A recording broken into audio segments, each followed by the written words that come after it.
My name is Charles Harrell, and I'm a volunteer with the Veterans History Project.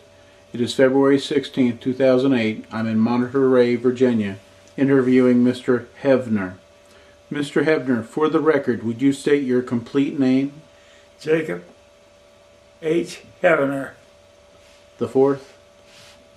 The fourth? My what? You're the fourth in a row.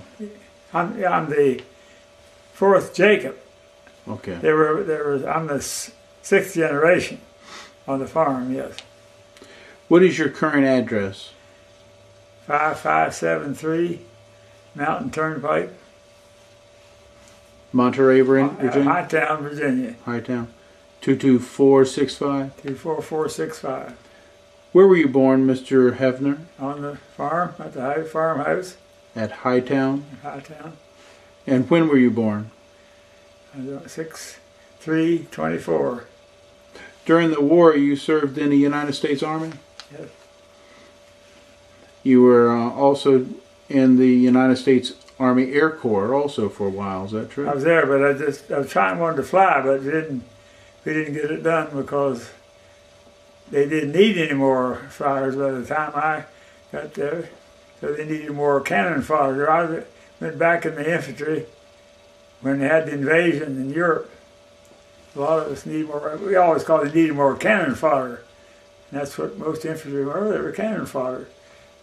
A lot of them. Were you enlisted or drafted? Drafted. Were you drafted in February 19th, 1943? Right. And you were released in May of 1946? Yep. So for about 3 years you were in the military? Yeah. But yeah, a little over 3. What was your highest rank?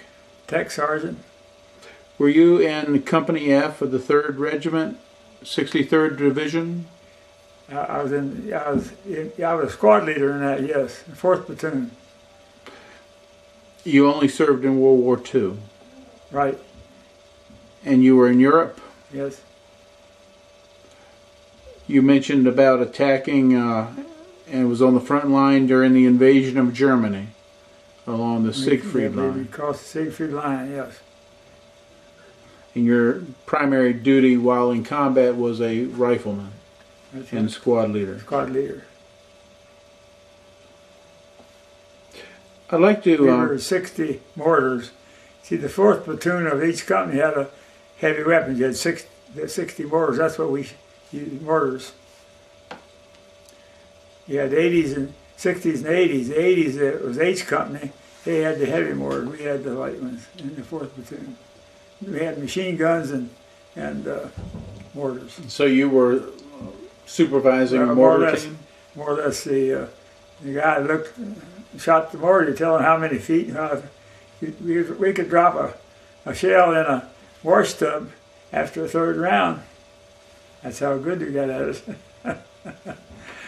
I'd like to drop back and talk about life during the Great Depression. Do you recall some of your early memories of life during the Great Depression? The only thing I can recall, see, this happened, when it happened, I was about 8 years old, not quite. And I don't remember, all I remember is they had to buy hay, they bought straw, and because we had a drought at the same time. The drought happened right after this. So they had to buy feed. But the main thing I remember was that we always had plenty to eat because in a rural area, everybody had a garden. And you had something to eat, and you had had beef or hogs or something to eat. And we didn't ever have to worry about something to eat. There wasn't no food lines because you raised everything you ate anyway. The only thing we had to depend on was sugar and of course salt. And I don't remember just how, but I never remember being out. Always seemed to have it. My father ran a country store. We ran a country store for a long time. What was his name? R.W. Hevner, Richard W. He died with cancer in my grandfather died in October of 1949, and my father died with cancer in May of 50. So there wasn't much time there. Dad was only 57, and he had a tumor of the rectum, and And of course, he had in those days they didn't had one kind of cancer, and he was down doctor. I've forgotten his name now. A very good man at Clifton Ford's Hospital at that time. Operated on him. Of course, once he operated, he spread through the bloodstream. He lived a year, just a little over a year after the operation. During the Great Depression, he operated the. He ran the store. Yeah. And my grandfather ran the farm, and they had always had cattle. We had cattle and sheep all those years. That was the mainstay. And we didn't have people who had a few hogs. Yeah, raised their own pigs at that time, but got away from that. The old sows are hard to fiddle with. Did your father have trouble during the Great Depression running his store and having customers? Yeah, everything was. I guess I don't remember that. I remember during World War II, everything was rationed. Then everything was rationed. You couldn't even gasoline. You only got so much.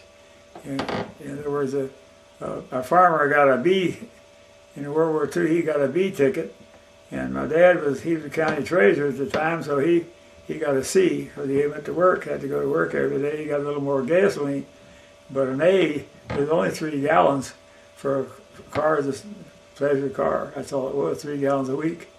So it wasn't. That was during World War II and the rationing. And of course, everything was rationed during the Depression. I don't remember any rationing because I wasn't old enough to really remember all that. The Franklin Roosevelt was president during the Great Depression. He came up with lots of programs to help the economy. Did your family take advantage of any of those programs? We didn't need to take advantage of them. I thought the programs were fine. They helped out. I'd say the best program of the whole business was when they put people to work, the CCCs. All these other, like the NRA and all these kind of things were kind of, I don't know. Some of them were just declared unconstitutional later. But if it hadn't been for World War II, we'd have been having another depression in 1939, 40. We'd have had another one right there, but the war got us out of that. Yeah. As I remember, I always read like the figures. World War II cost us about $265 billion. And when it started, the government owed about $16 billion. And then, of course, that added to it. Tell me about your mother. Well, she was from Missouri. She was a show me. And my father met her here in Monterey. She came here to visit the Joneses. Her good friend she was from Rich Hill, Missouri. My mother was from Hume, Missouri. And this was about, south of Kansas City, probably 60 miles south of Kansas City on the Kansas line. And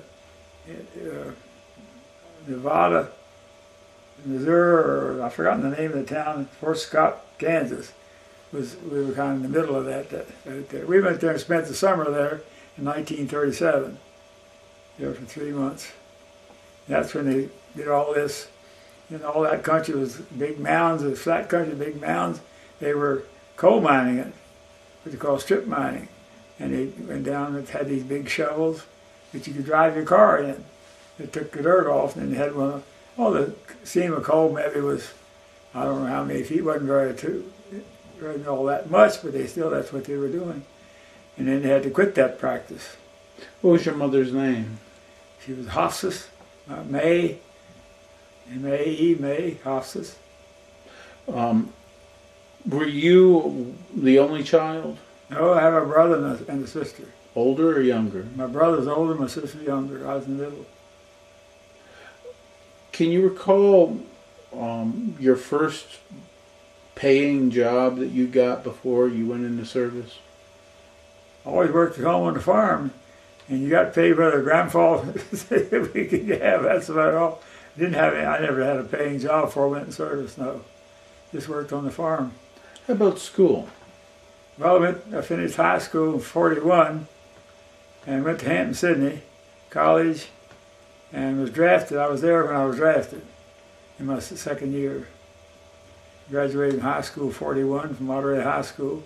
Went to Hampton, Sydney, and then after I came back, my brother had been at Virginia Tech, and getting an electrical engineering degree. So he decided he went around to check the colleges, and I went with him, and went by Hampton City and Tech, and came by Virginia, and anyway, he enrolled to go back to Tech, and he got his degree in aircraft aeronautical engineering, and I went to the University of Virginia, and was in economics school of what do you call it? I've forgotten what they call it now. School of business.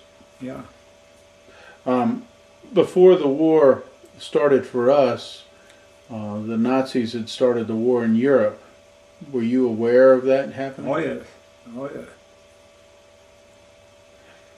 What I always wondered, Roosevelt, after he tried his best to get us in that thing, tried for a couple of years, because you know, as I said, our economy was not going that good, and although we were lend-lease, or what you want to call it, to England and France before that, well, he studied. See, I took history in school, and my teacher was very good at this.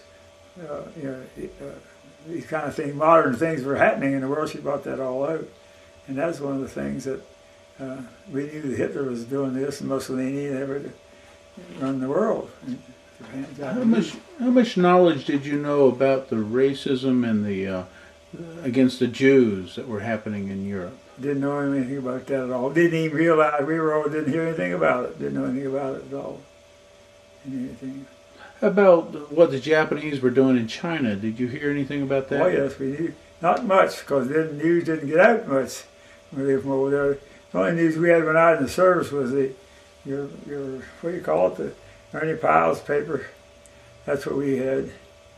And before that, of course, we had papers at home, but we knew the Japanese were in China, yes, and had a lot of problems over there. Did you listen to the radio at your home? Oh yes.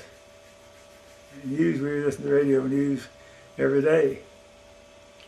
Franklin Roosevelt had what he referred to as fireside chats. Right. Did you listen to those? Oh yeah, oh yeah. Well, I thought that during the war there wasn't much else. Once we got into the thing, I thought he did a very good job. He had good men around him. After all, the chief of staff was, after all, from EMI. We thought a lot of him. Of course, Ike was very, over in Europe, he was the man.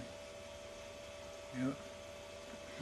You joined the United States Army by being drafted after about a year and a half of war or so. 2 years of war for us. Can you recall where you heard the news about Pearl Harbor while you were still a kid? I was at Hampton City at school on that Sunday morning, and they had the radio on. I was visiting my Bible professor. He invited some of us for dinner that day, and that's when I heard it. About noontime. I don't remember the exact date, but it was the day it happened. The radio? Radio. There was no television then, of course. And of course, radio, everybody had it, and everybody was paying attention to that once it came on. It was quite a thing. There was a big sweep of patriotism right after the speech. Right. Did it enter your mind that you'd want to join the military? I didn't even think anything about it. I was drafted, and you were going to go. Everybody else was going, so was I. And my father took this attitude. He was deferred in World War I. He says, "I'll not do you guys that way. You're going to go," because he stayed home, and everybody looked down on him. You were serving, and people looked down on him. You weren't serving. You were supposed to go, and he said, "I'll not put you guys through that." So we went, both of us. Had you known anybody from the First War that had gone to war? Yeah, I know the old man Wilfong had these one of his lungs in bad shape from the war, and he worked for us after the war, helped make hay in the summertime, did a lot of mowing with the horses. Of course, it's all horses up until all during the 30s. Everything was done with horses. But your dad was deferred during the First War. Yeah. Your dad was deferred. Yeah, you weren't going to be deferred, there. Yeah. So you were drafted. Before you went into the service, we had been losing one battle after another. Was there ever any fear here in the mountains that we would be invaded? Well, I don't recall that at all. I mean, most of us were in service. You were doing what somebody told you to do all the time in the Army. You did what somebody told you. And somebody out there telling you all the time. How about the people behind out here in the countryside? Did they ever work? Well, I guess they may have thought about it, but I never talked to him. I only came home. I was only home on one furlough just before I went overseas. In those days, they didn't worry about that. You went in, some guys were in 5 or 6 years, never saw home. You know, it's a different story today, where you fight today. You get relief, supposedly. But in those days, that wasn't the case. You went, you fought. Let's focus on what happened to you. When you were called up for your draft board and was drafted, where was the first place they sent you? Down to Camp Lee, Fort Lee today. What happened at Camp Lee for you? That's where we got it. We stayed there long enough to assign us to go somewhere for basic training. And I took basic training at Fort, what do they call it, Columbia, South Carolina. Fort, what do the heck they call it? Forgotten now. I'm having trouble with names anymore. Can't call them up like I used to. There in Columbia. Right outside Columbia. Did you, were you physically fit and able to do everything asked? Never had any problems with that. Nothing. Did they give you a choice what branch to join? Well, not really. Most of the guys only volunteered. I know I had one of my friends went in the Air Force, and I had wanted to go, and they said Dad wouldn't sign for me. But anyway, I just went in and accepted what was going to happen. That's about what it. And most people did, you know. They gave you a little choice, not much. Not much. You chose the infantry? I didn't choose it, they just signed me. If I had to do over, I wouldn't choose it, no. If you remember that one of those days at boot camp, could you explain to me how they treated people? Well, the main thing was you got up early, but they fed you good all the time. A lot of people didn't like the food, but of course the mess hall was always busy at mealtime. Other than that, you didn't eat anything. But anyway, they treated us good. And of course, we were out there training all day long. There wasn't any ifs and ands about it. You got a 10-minute break, you could smoke. And that's about what everybody did. Everybody seemed like everybody smoked in World War II. I mean, a lot of tobacco then. And I don't know, they what type of training did they give? Well, they in other words, did a lot of walking. We went through the infiltration course several times where they shot guns over top of you, didn't raise your head very high. And they through the mud and all that stuff. That was part of the training. And most of it was the training was to make you aware of the fact that you had to take orders. You know, somebody will tell you what to do, and you had to accept the order. It didn't make it what it was. He told you to dig a ditch, you dug a ditch, and that's just the way it was. And but the main thing was, I thought, particularly with the 1, 2, 3, 4, all that, was intense all the time, and the training. And I think the main part was to learn to take orders and accept what was going to happen. That's what it was about. And they didn't just send you out. They were right quick. We took basic course. I went in the Air Force and fiddled around there for 3 or 4, for about 4 or 5 months before I went back into the infantry. What did you do in the Air Force? We took examination, went to Nashville, Tennessee, and took all the, well, before we did that, we were stationed on the line waiting to go to Nashville to take the test for pilot, bombardier, and navigator. We were waiting on that.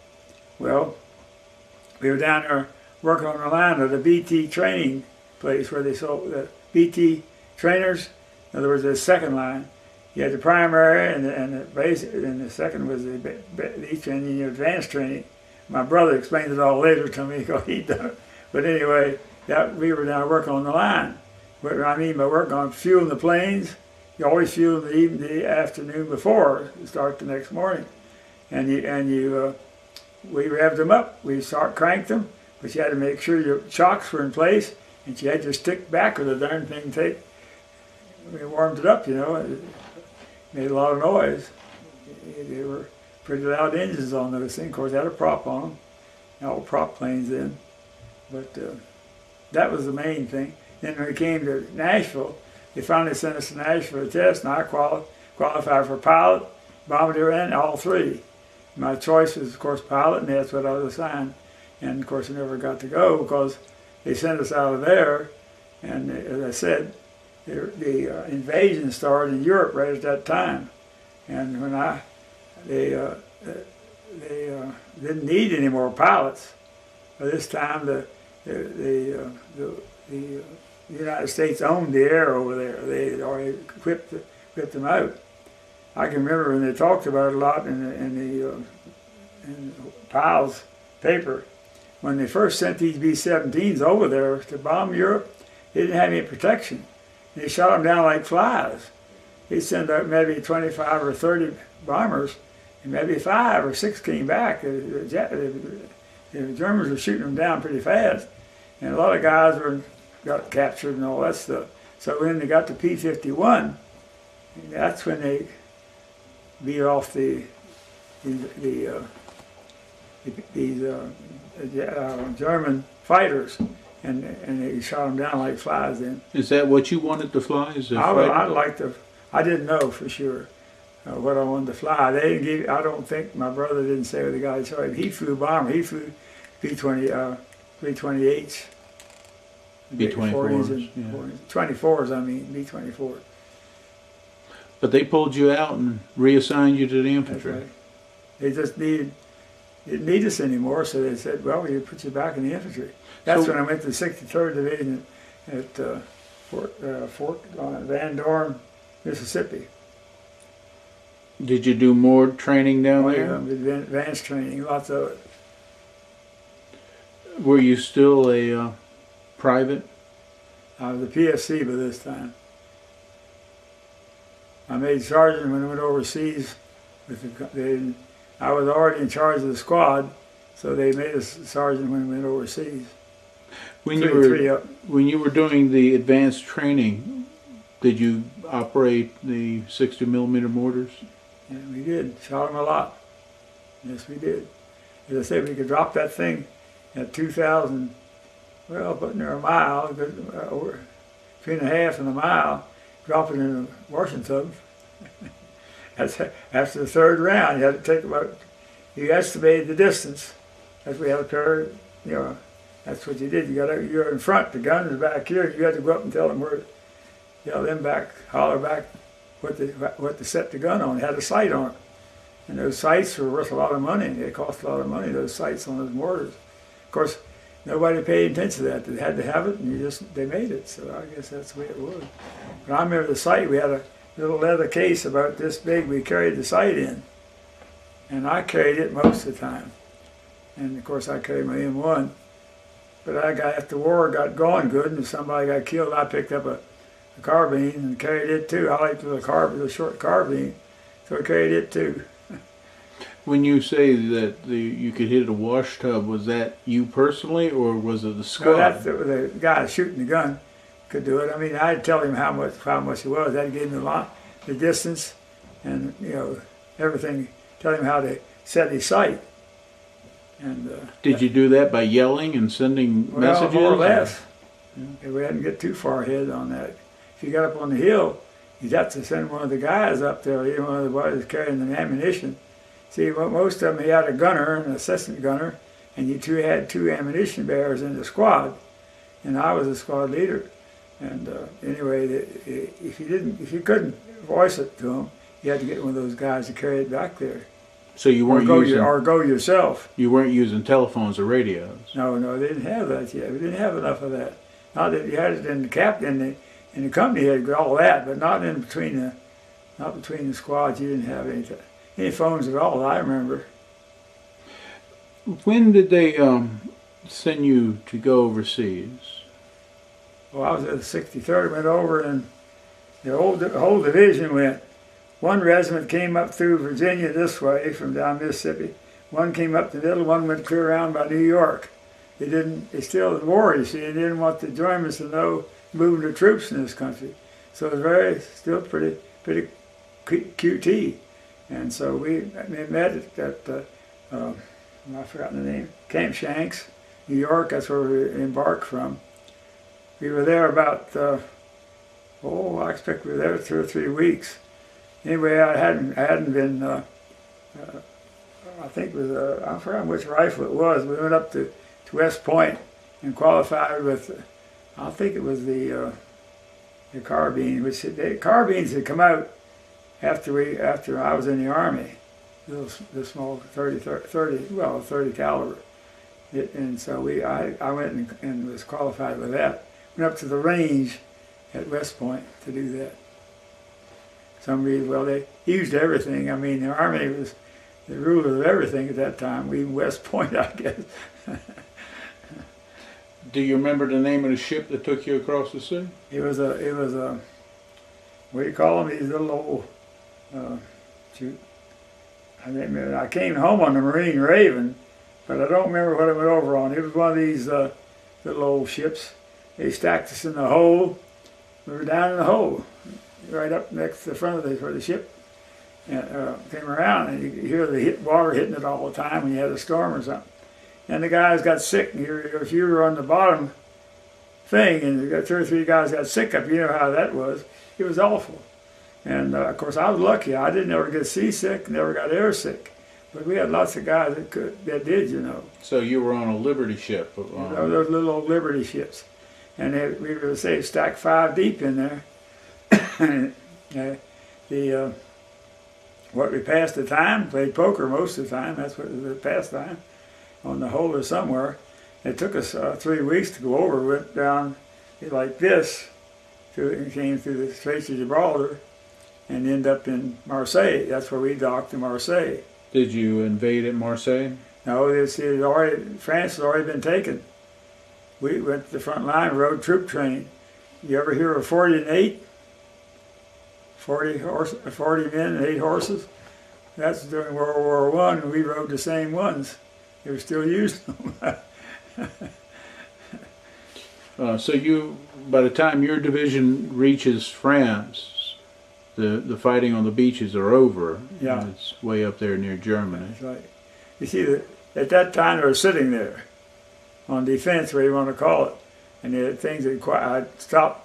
Well, even Patton, I guess they slowed him down, but they were sitting there, and we joined them in Saarbruken, France, which is not far from, I've forgotten the name of the German town. Well, Heidelberg. Our division took Heidelberg when we crossed the Sigfried line. You were with it at the time?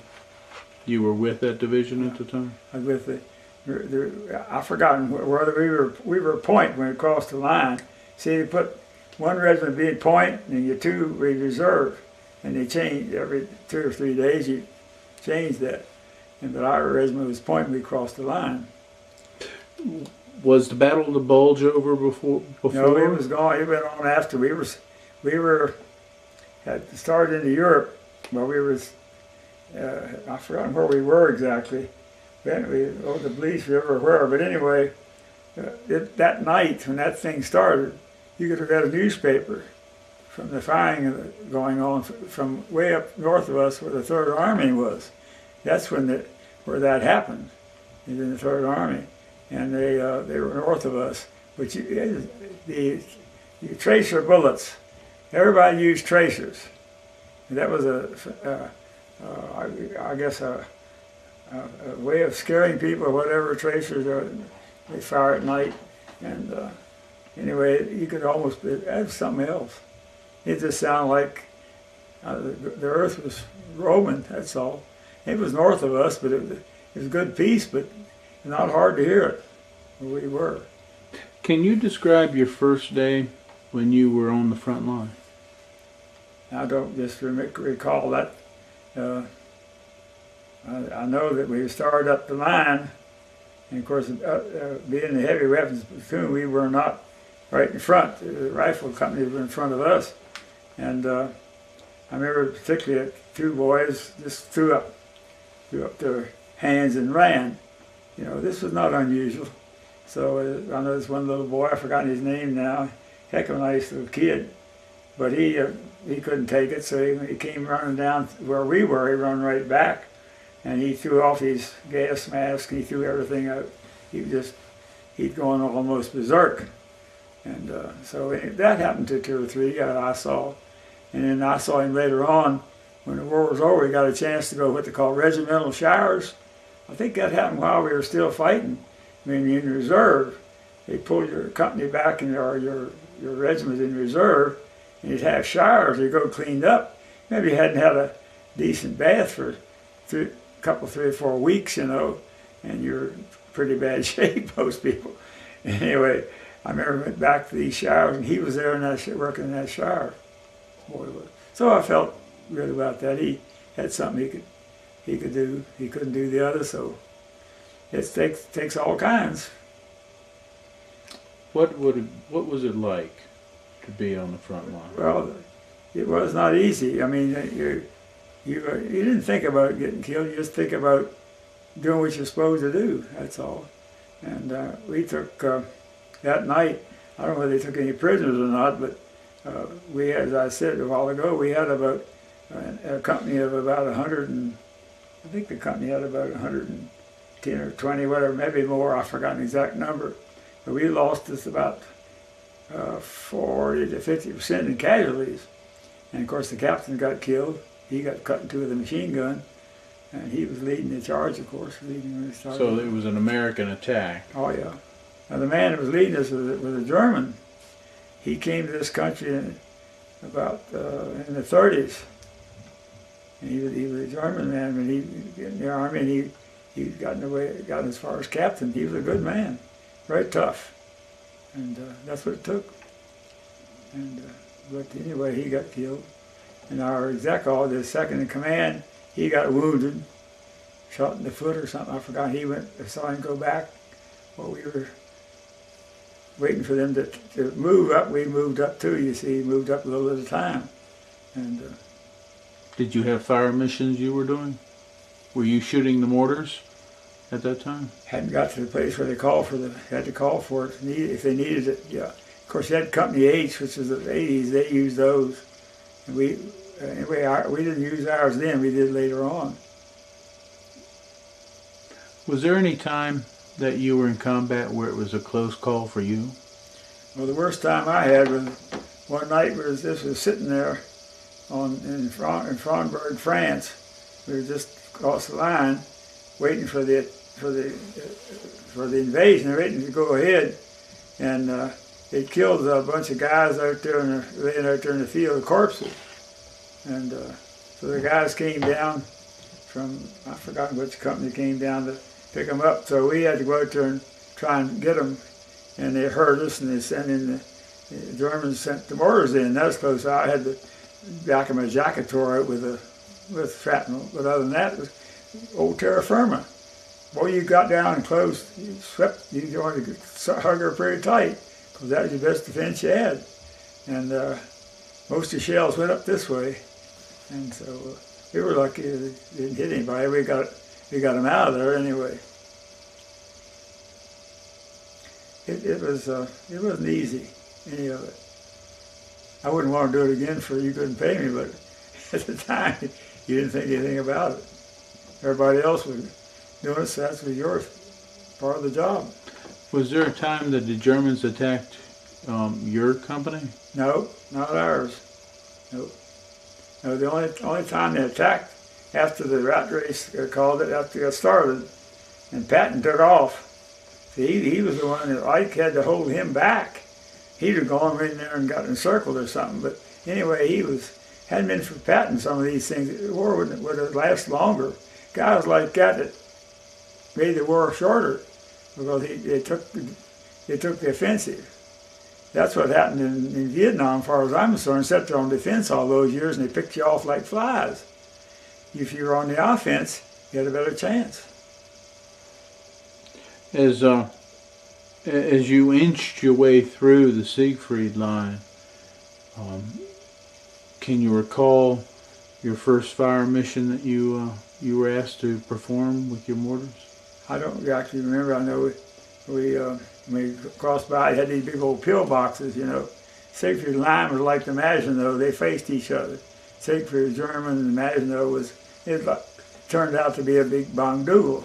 There they were, it didn't amount to anything. What happened, we crawled up to these places and took a hand grenade or something, threw it in the window, threw it in the crack. Whoever was in there, that took care of that, you see. Did a lot of that.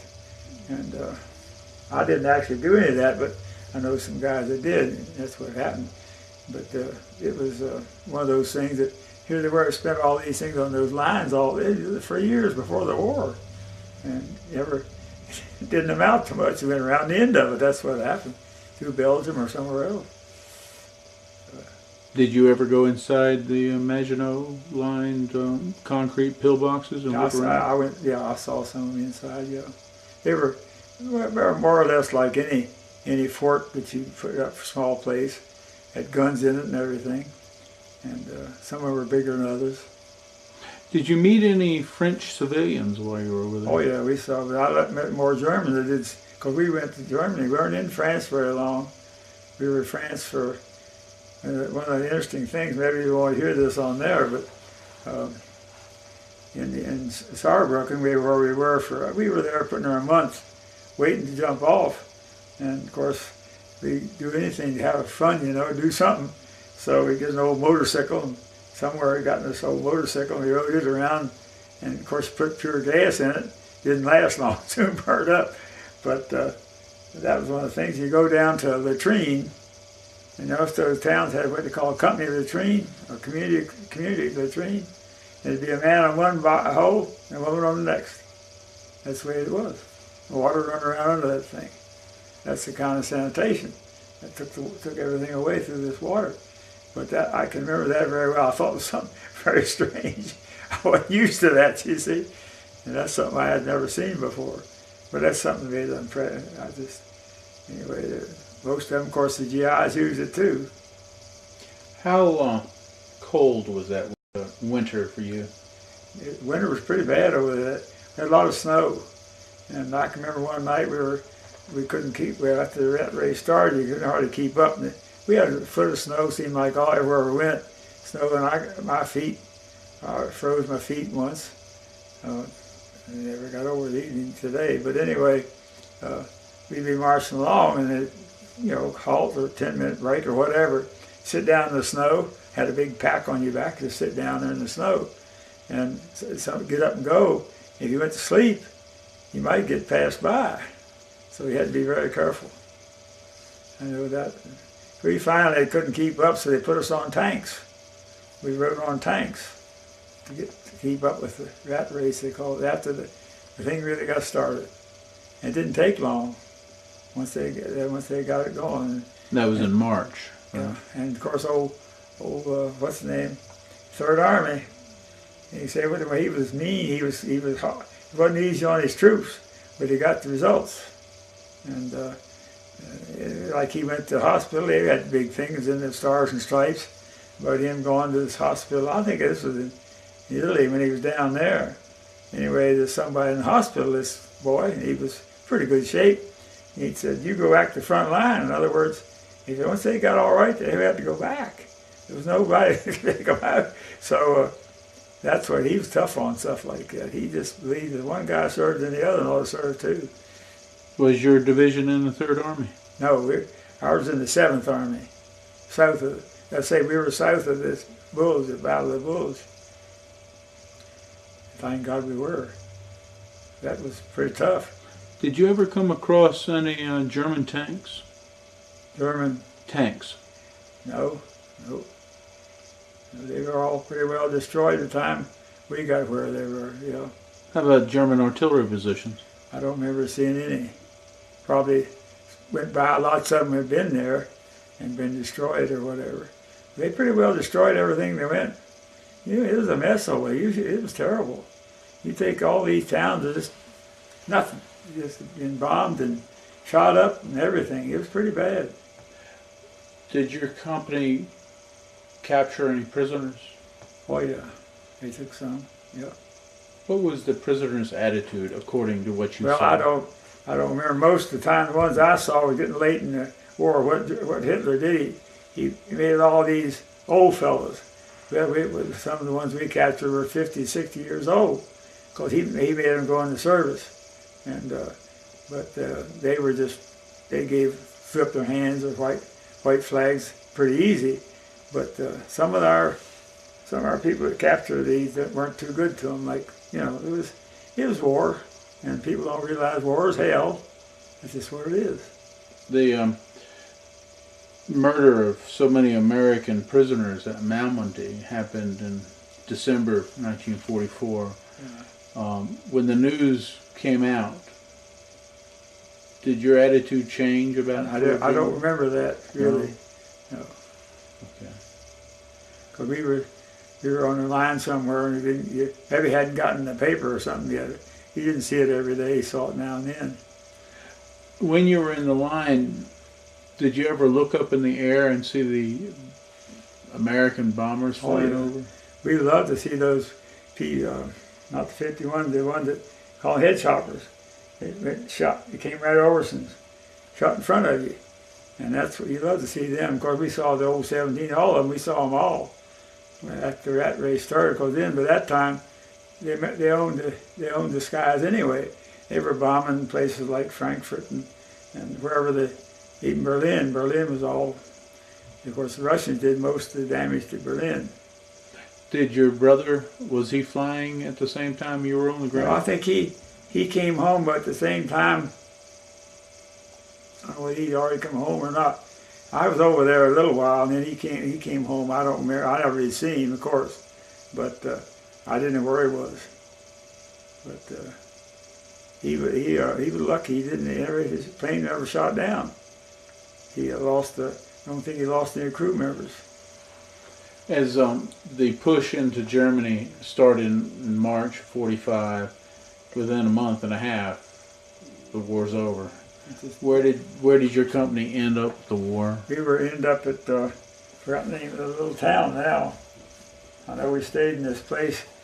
It was a Masonic hall. We stayed there. Of course, Hitler was death on those things. You know, he didn't like that, a secret meeting. Anyway, we stayed on in one of those places. What you did, you just took over, run the people out. He took over a building for to build it in and stay in. And of course, you had to search everybody.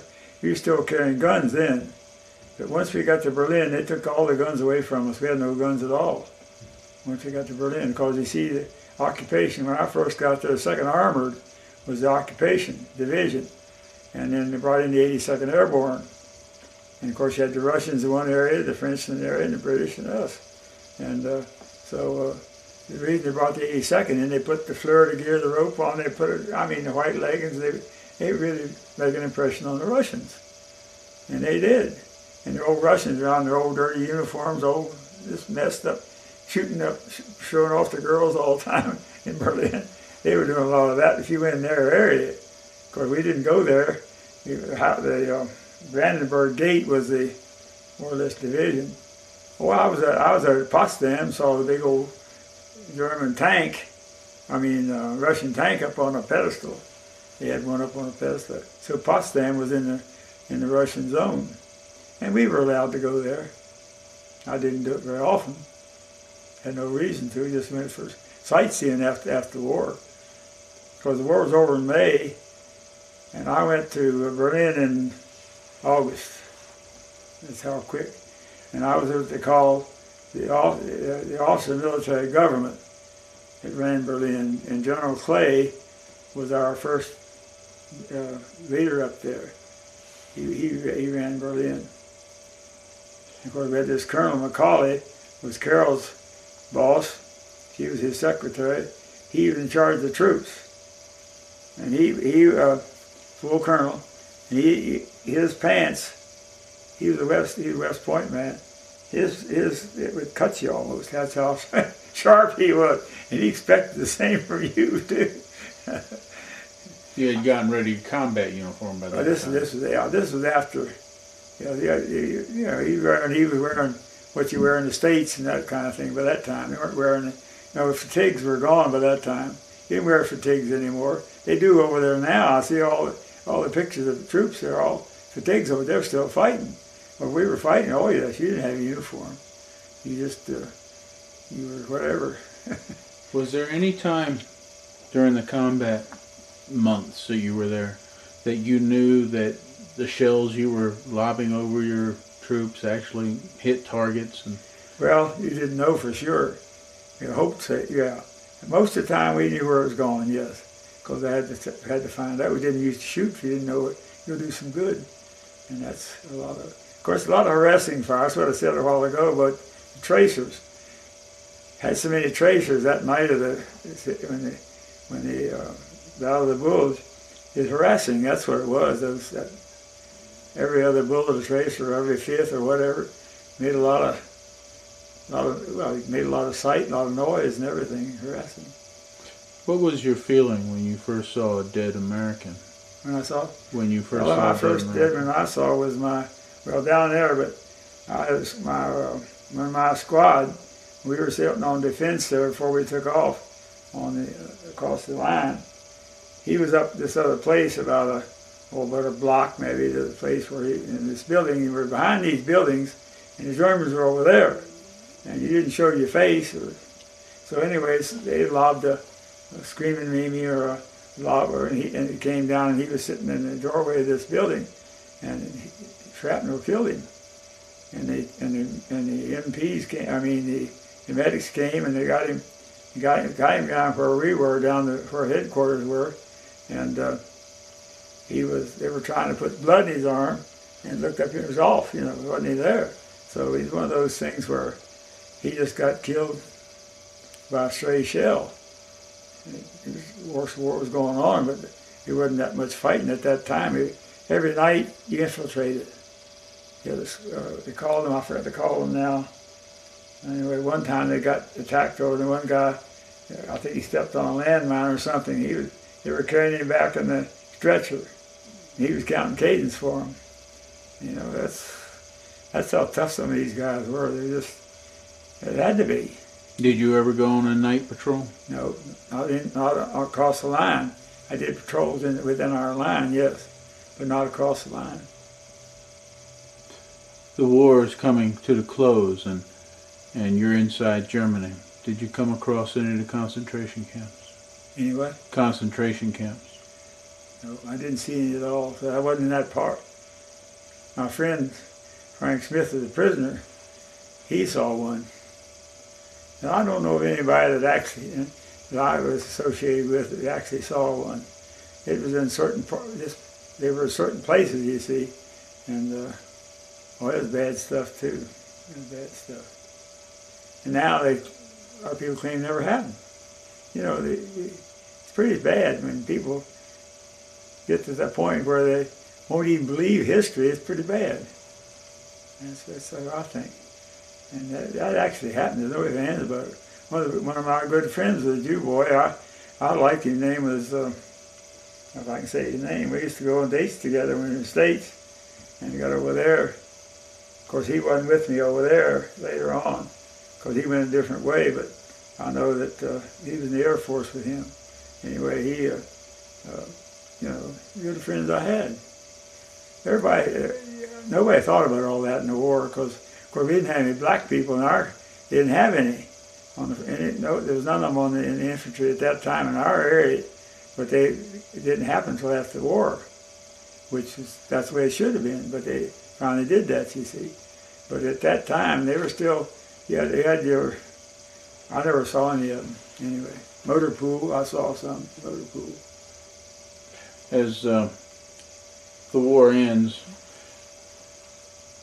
you had been in combat pretty much, or at least moving toward combat ever since you had landed at Marseilles. Is that true?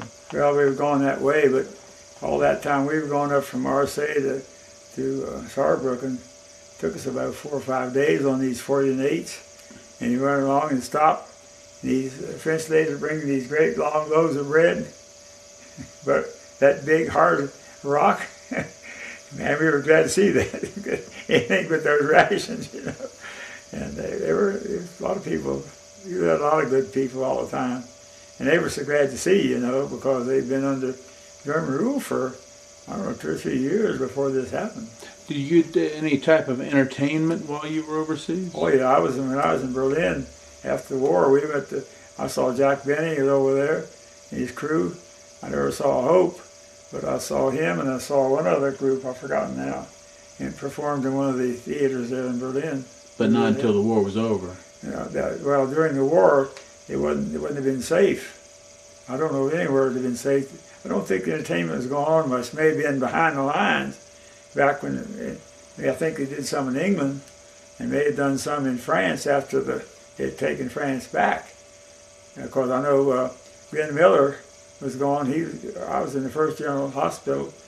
When I jaundice, I got in the 1st General Hospital off the front line and flew us back. And Glenn Miller's band played there. Tex Bennick was running the band because Miller never got there. He just disappeared. But his band was over there. And this was when close to the end of the war, I'd gone to the VAC hospital, from the VAC hospital to the hospital in Paris. And it was a great big hospital, and they had a great big round circle of cement with a red cross on it out there in the field. And that's where they did the performing on that. We watched them out the window. It was really nice. Yeah. Did you ever see any German airplanes flying? Not flying, no. Did you ever see any of our I saw airplanes somebody that being got destroyed, yeah. Did you see any of our airplanes get shot down by ground fire? I didn't see them shot down, but the night we left the VAC hospital, they used these old C-47s, the B-23s, whatever they were. They just took the seats out and put bucket seats in them. And that's what we evacuated on. Well, when we went up to get on the plane that morning whenever we left there, there was 2 planes shot up on the Germans had shot them up. Or somebody they'd shot up the night before or 2 days before. And it was the only plane left there. But most of these places, see, a VAC hospital had to have some way to get the people out of there. And of course they didn't. I had yellow jaundice or hepatitis, whatever you want to call it. He turned yellow and they didn't know where it was really. They hadn't learned yet. So there's several of us. They took several of us and sent us to the VAC. I was in the VAC hospital probably, which is out in the field, which is, I was in there for maybe a week, whatever it was. They sent us back to Paris to the General Hospital. When you were discharged from the Army, were you, or at least released, where were you? Fort Meade. In Fort I was Meade? up at camp. We came into New Jersey, not Shanks, but anyway, I can remember so well because they had all these German prisoners waiting on tables. A lot of them there yet. Oh shoot, I think of the name of it in a minute. Just quite a place for troops coming back to go from there to their home states. And we went from there down to Camp Fort Meade, which they're going to do away with now. And that's where I got my discharge. Did you carry anything for good luck when you were in the service? I had one thing I took with me over and I brought back. 2 things. An old white handle knife, pocket knife, and my fountain pen.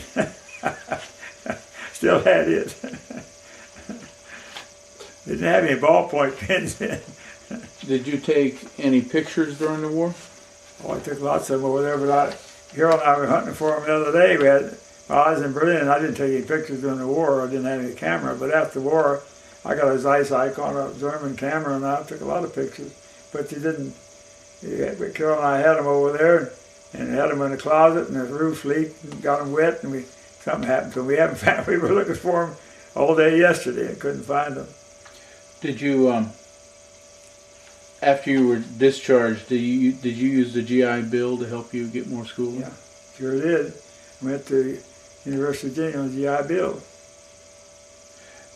Were you able to adjust to civilian life after being in the front lines for so long? I didn't have any problem. I really didn't. Most of the guys that I associated with in our area, our county, they were, I don't know, there's so many syndromes today that they weren't even known about or did something. Nobody had anything at that time. Everybody had it and you didn't know it. I don't know. But I didn't have any problem. Did you make close friendships that you continued with after the service? I had a couple, but they were Washington State and so far away that this fellow Madigan, I have a picture of him, and he's from New York. And I didn't ever follow up on that. Did you join any veterans organization after the war? VFW. It took a long time to build a national monument to World War II. What do you think about that? I thought they were dragging their feet, did everything else, and that was the most important one, I thought. I finally went up to see it last fall. Went up there, the girls came, one of the girls came and took us up. We spent a couple of days up there, went to it, and also went to the Air Museum up at the airport. They're both something to see, and I enjoyed both of them. I see when we were there looking at the World War II museum, we also went to all the others around there too, and they were all very impressive. No ifs and ands about that. If you had to characterize your war with Vietnam or the First World War or the war we're in now, what would you call the Second World War? I'd say it was the war that everybody was in the thing, and the thing about it was supposed to end wars. It didn't end any wars. Never going to end wars. As the good book says, there'll be wars and rumors of wars. That's the way it's going to be. Were you very religious back in the 1940s when you were? Well, I was always belonged to church. Yeah, we always went to church. My father was very strict. He was superintendent of Sunday school. He took us every Sunday. We went to church. My grandmother was very strict. She got up every morning about 5 o'clock and spent an hour reading her Bible every morning. It's just the way she was. Worked like a dog the rest of the time. All women had to work too hard. I've read somewhere that it said that there are no atheists in the foxholes. That's exactly right. Was there a lot of times when you prayed? I wasn't exactly a father. We made our own over there. You see, when we had a chance, if you're going to stay a place in length of time, we built out of wood. Out in the woods, we made us a place to get in, and of course you couldn't. All smoked, and you had to make sure you couldn't see that cigarette burn, because that was one of the things that they watched for all the time. They were very strict on that. But anyway, I didn't actually, just froze over there when I was there in the cold part of the winter. Didn't dig any foxholes, but it was the same thing. And I still say there are no. You believe in somebody if you're in a foxhole, because you don't know whether you're going to get out of there or not. Did your military experience influence your thinking about war or the military? I think that we have to have it because the world, every time we talk about peace, there's war around the corner. And everybody goes, peace, peace. Look out, in about a year or two, you got a war somewhere. It's going on all the time now. It's a different country. Look at Kenya. How many did they kill over there, the uprising? You call it what you want. It was a civil strife. Not exactly war, but practically the same thing. I don't think you're going to have any big things like this again where you have so many nations involved. But I think you're going to have wars like we're into now, or wars that are similar between countries. Tehran, depends. They were one of our good friends, you know. Back when the Shah was there, I know my brother, after the war, he was went to work for General Electric, and he traveled all over the world selling planes for General Electric Company. He was in Tehran a couple of times to selling planes. He was in Japan. He was in all these places. He knew all the good eating places. My brother loved to eat, and he was all over the world selling planes after the war, and worked for General Electric. Anyway, that's the reason I think you got these people. You got people over there, and we're trying to make democracy out of it. That's fine, but it'll never happen. After all, these people have been fighting each other since 2000 BC. And I don't think it's going to change. Not as long as they have the same attitude. Did your service during World War II help you in your later life? I don't think it necessarily helped me. I was always taught to work anyway, so when I was running the farm, after they all died, I ran the farm from 50 to 2000, and worked like everything on there. And the main thing is learn how to work. And the problem is today, everybody wants this, but not many people won't work very hard. They won't get it without working. And somebody got to do the work. And what happens to all these places now, I think, I see it in Harrisonburg, which is close by. You see it on the news, and out in the way, and I saw it when my wife's brother lives in California, Santa Rosa, and we were out there twice. And of course, the first time didn't see many, but the second time the country polluted with Mexicans, and the Mexicans do all the work. The same thing here. Nobody in Harrisonburg even trims their own lawn anymore. The Mexicans do all. They butcher all the chickens, do all the dirty work, and that's what's going on. And if something happens, and we stop all that, a lot of people either got to go to work or something. I don't know.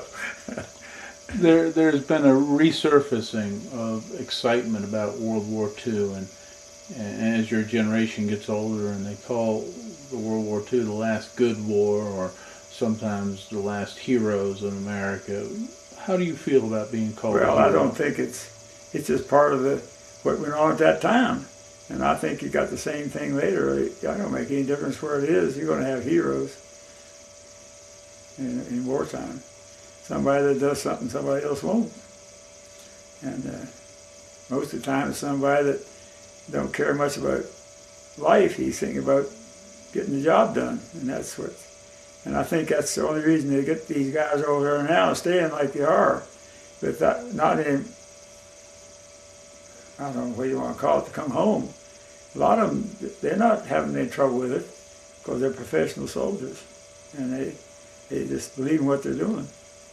It's not good, getting killed, but they have, we killed more in the state of Virginia on the highways last year. If you take 4 years, multiply that by 1,000, kill 4,000 on the highways in this state in the last 4 years. You've got 4,000 killed over there in the war. Actually, 45,000 people killed on the highways in this country last year, the whole country. When you think about it, nobody says anything about that. Don't even get front name news. Thank you for your interview today. Okay. I talk about a lot of things, I guess.